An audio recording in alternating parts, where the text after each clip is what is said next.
Hey, before we jump in, if you could take a quick second to subscribe, ding that notification bell, give this a like, and drop a comment, it really, really helps us out.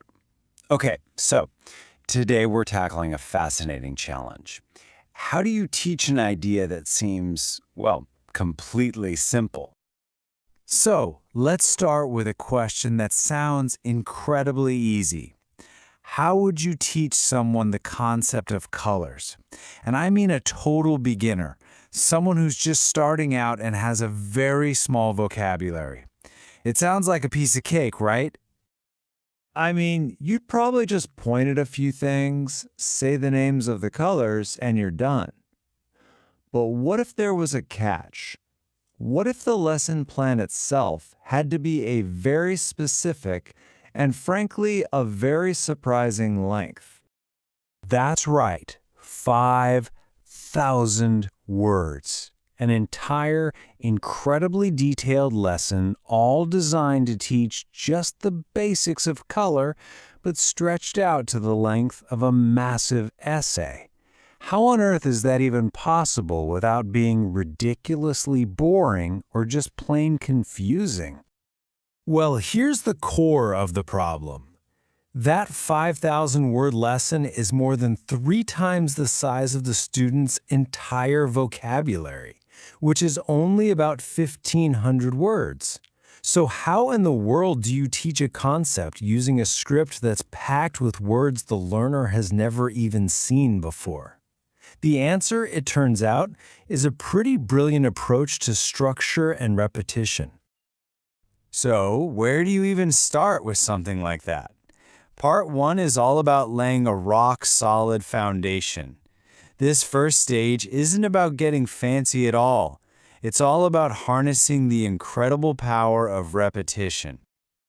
The strategy kicks off with just 10 core colors. Red, blue, yellow. Nothing complicated. The grammar is the absolute simplest it can be. It is red. It is blue. But the real secret, the engine that makes this whole thing work, is massive, relentless repetition. You start with a really simple, really clear association. The learner sees a picture of an apple, and they hear the words, "The apple is red." It's one-to-one, super easy to grasp. Then, immediately, you reinforce it. The sentence structure stays exactly the same, but the object changes. The stop sign is red.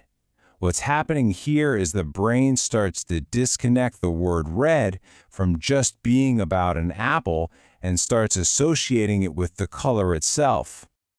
And you do it again. The fire truck is red. By hammering home the same simple structure with different common objects, you're literally building a strong neural pathway. The student isn't just seeing the color, they're learning to identify it and say it out loud with confidence. And this exact process gets repeated for all 10 of the basic colors. Okay, so once that solid foundation of just identifying colors is in place, the lesson starts to add some layers of complexity. Part 2 is all about moving from single words to actually building descriptive sentences. And this brings us to a super important grammar rule that's different in a lot of languages. In English, the adjective, in this case the color, always comes before the noun. So it's a red book, not a book read. The lesson reinforces this with dozens and dozens of examples until that correct word order just becomes automatic. Now things start to get a little more nuanced. The learner gets introduced to modifiers. Words like dark and light to describe different shades, and bright or pale to talk about the intensity. These 4 simple words suddenly multiply the learner's descriptive power without adding a ton of complicated vocabulary. And here's exactly how that knowledge is built up, step by step. It's a process called scaffolding. You start with the basic noun shirt, then you apply that grammar rule from before, blue shirt.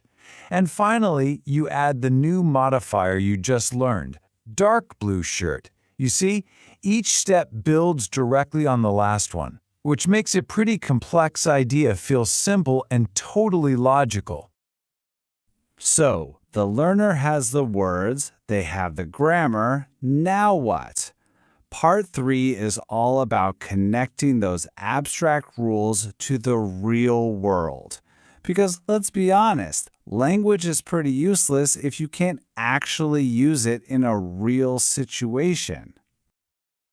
So the lesson uses these simple, really practical dialogues.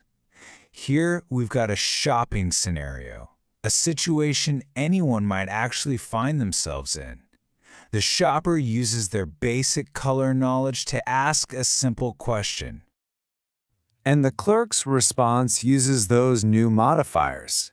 Now, this dialogue isn't just an example, it's basically a practice script.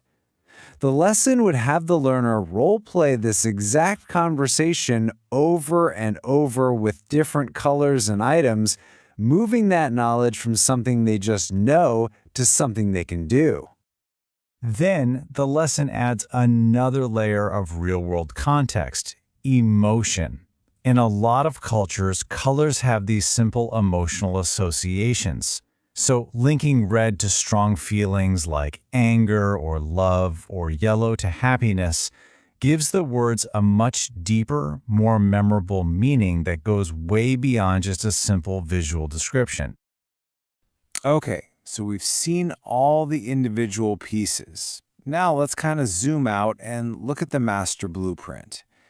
Part 4 breaks down exactly why this super intensive 5,000-word method is actually so effective for teaching a simple concept.